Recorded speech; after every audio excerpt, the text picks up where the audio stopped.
Good morning, afternoon, evening, whenever you're watching this. Welcome to another NRTS 1v1 cast. This game was part of Saturday Smackdown, one of the many games in the backlog that I still have to cast. Sorry for the absence, by the way. It's a bit of a long story, but I guess I'm gonna have some time to kill in this cast as we have Explode versus Commandermonke. Both players I've had decent times fighting, as in they've put up a decent bit of resistance. I think Explode is a little better offensively in terms of applying pressure to their opponents than Commander. Of course, this is the first Saturday Smackdown still. Last game of the first Saturday Smackdown, so people were still very into 1v1 and strats and all of the different stuff. But anyways, we have Explode playing the yellow commander on City Outskirts and Commandermonke playing the red commander.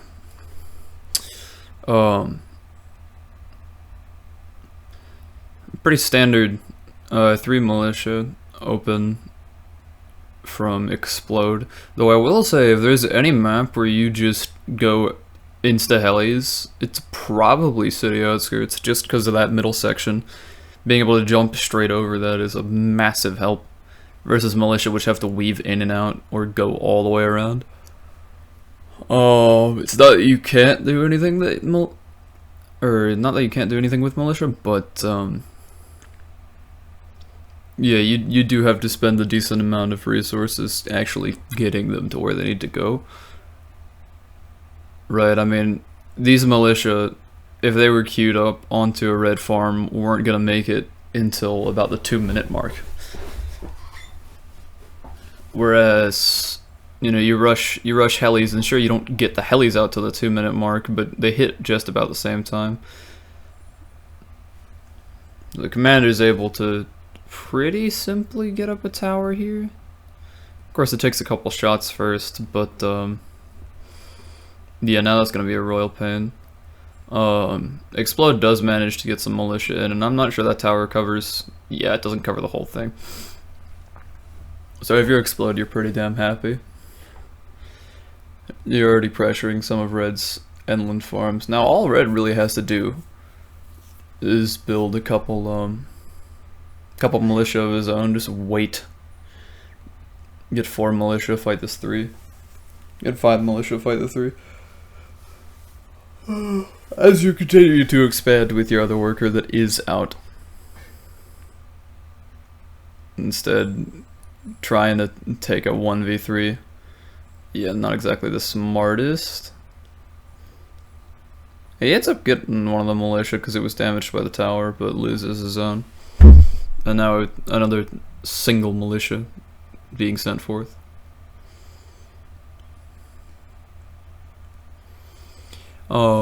Neither player too tight with their workers. I think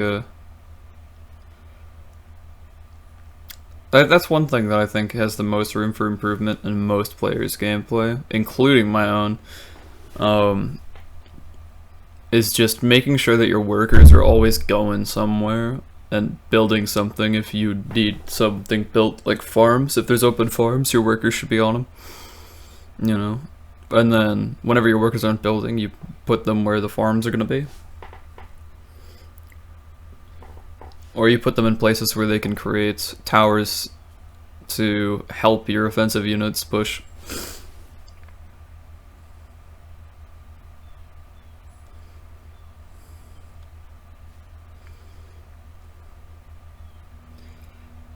I don't know how much money either of these players are floating, but it's gotta be something pretty ridiculous. Forgive my sleepiness. Oh man. Going from night shift to swing shift is always pain. I mean, like, I can do it, but showing up to work at 7:30 p.m., work until 3 in the morning, 4 in the morning, and then having to be back at work in 11 hours or less, that's awful. So I'm a little behind on sleep, but Yeah, anyways, we see red starting to house up now. I don't know that yellow's done any housing so far. Which is a bit of a problem. Now, I don't know if I agree with making 2 houses off the bat. Of course, they do provide you 10 eco, which isn't bad, but, you know, they take about 5 minutes to pay themselves off, so really, the thing that's going to get you more eco is just having more units, right? If you can manage to kill, like, a farm in that time, then you've got something that'll pay itself off much quicker, and it's almost the same eco, right? 8 eco instead of 10. But yeah, taking new farms, if there's farms to be taken, like Red's got a farm right outside his base that he could have taken, just about the same eco as a house, way cheaper. So if you're building houses, you need to fill the supply, at least in my eyes. Outside of like having a whole bunch of money and your workers aren't doing anything, you know, then you could maybe argue for an eco farm or eco house.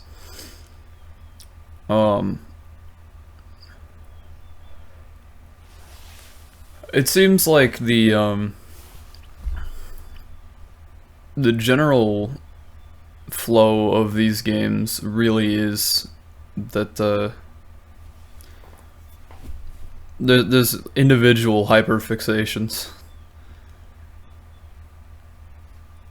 right? Where you'll have players do one thing, get distracted, do something else, forget what they were doing originally. You know, now yellow and red are emplacing towers and static defense at green's base. Yellow finally realizes, wait, I can make army units now. Upgrade some farms, realized he had a whole bunch of money to spend. Red realized yellow made a vehicle depot, he's gonna make an air pad in response. At least I believe this is when he makes his air pad.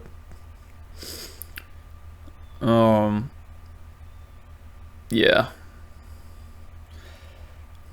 I mean, Red still got troops on the map that he could be using for something. Now, I guess tower cracking, maybe not so much, but you could make some more militia, send them to one of the fronts, crack a tower, start shooting farms.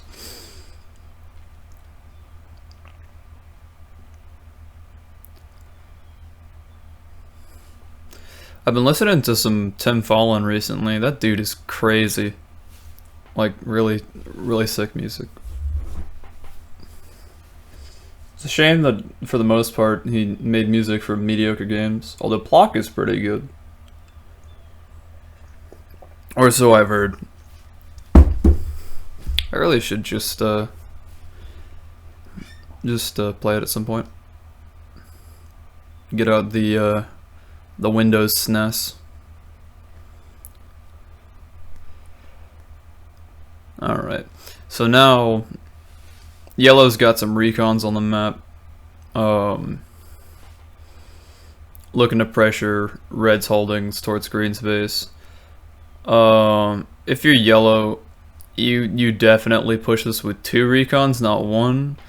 Recons trade well against militia for the cost, but still, you know, two recons is a much better time against 3 militia than one recon. Red's already got a chopper out on the map. I like this.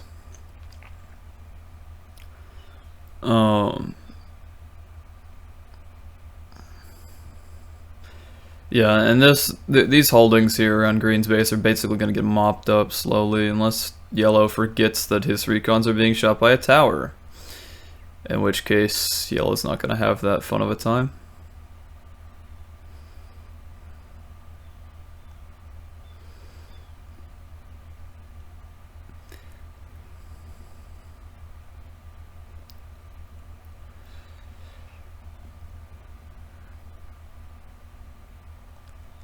Yeah, so far in this game, I like yellow's decision making more, but he just isn't doing much of it. If that makes sense. Like red has massed houses, which those first two houses have almost paid themselves off in terms of like giving back the money you put into them. And at this point, you know, he's house booming. He's taken the farms that he's wanted to, despite the fact that there's one right in front of his face that he could easily get, but that's beside the point. There's still some farms around Magenta's base that are free. Players could go decide to kill one of the enemy CCs, get 4 farms for it. That's a massive eco boost. I say massive. It's significant. 32 eco without upgrades. Like you spend 40 bucks, get 32 eco. If you spend 140 bucks, you get, what is that? 52 eco. 52 eco difference is that's noticeable in terms of your presence. You get to make a lot more. I say a lot more units. You get to make more units just across the board. An extra. What's that? 2 soldiers and a militia. Every minute. Compared to if you didn't have it. I mean, that doesn't sound like a whole lot, but over the course of like 3 minutes of sitting around, you get an extra squad that you can go maraud around, or you got extra units that you have, or you have extra towers that your opponent can't afford if they want their army to maintain parity with yours. Or you can build slightly better units, right? More tanks instead of recons, more oh boy. Yay. Employment is rad. Sorry, just got an epic text from my girlfriend.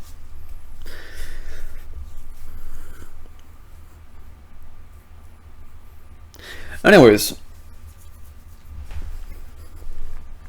But yeah, especially if you can manage to kill 2 enemy CCs, you're talking about potential 100 and change eco difference over your opponent. That's massive, massive stuff. Granted, in 1v1, you generally have more eco to play with.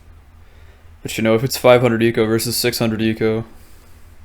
Hell, even if it's 500 eco versus 550, that's what you want. Now, red at this point, just hunkering down, making choppers. It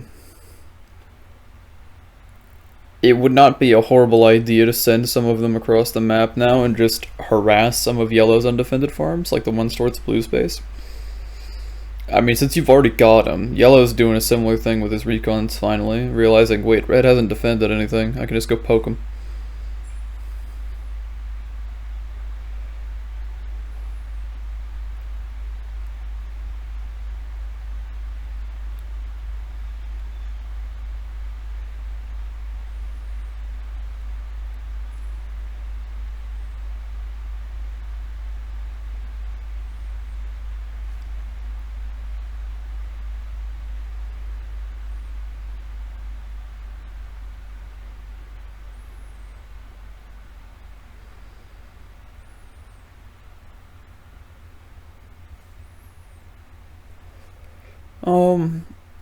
Okay, red decides that he wants to move out with the Hellies. Yellow's got his raiding party of 3 recons. That's probably not gonna beat, how many is that, 5 Hellies? Even on a good day. You know, if you're yellow here, you just you click the recons back to the tower that you've got near orange's base. And then you have your reinforcements show up there. Well, yeah, now yellow's gonna lose a lot of his recons just piecemeal. Red's got all of his helis basically in one place. Yeah, loses 4 recons. That's pretty significant.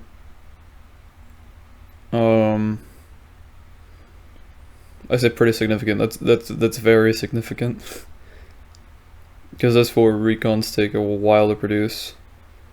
Minute 20 to produce 4, I think. Whatever the case, it's 4 recons that don't exist right now that could be very helpful.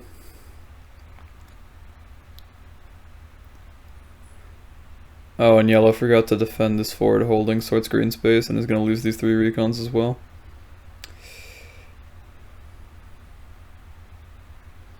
I think you realize that the smart decision last time would have been to click on the tower, so he clicks on the turret, saves one of his recons, or 2 of his recons.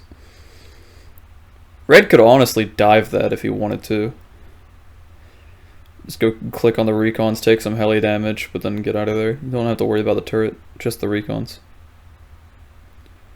Alright, loses a heli. Not the best micro, but not terrible. I wouldn't hate seeing a transport copter follow around some of these helis to just take the farms as the helis are marauding. Not like you're gonna hold them, but even if you hold them for a couple minutes, or not a couple minutes, but like a minute, they pay themselves off. Especially when you factor in selling. I don't know exactly what the time is that you need to hold a farm to be able to sell it for equal return, but it's just under a minute. So if you can just stall yellow for 60 seconds, you've made money.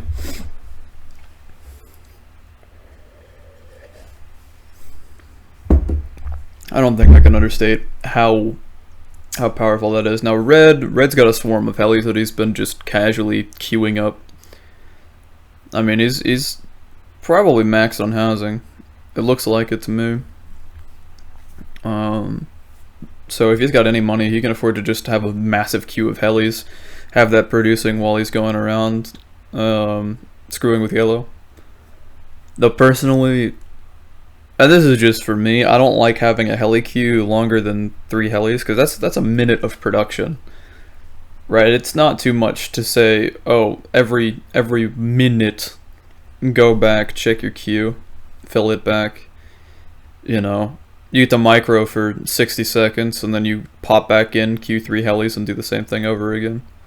You know, rally the 3 helis to your main force or to a separate staging area or what have you.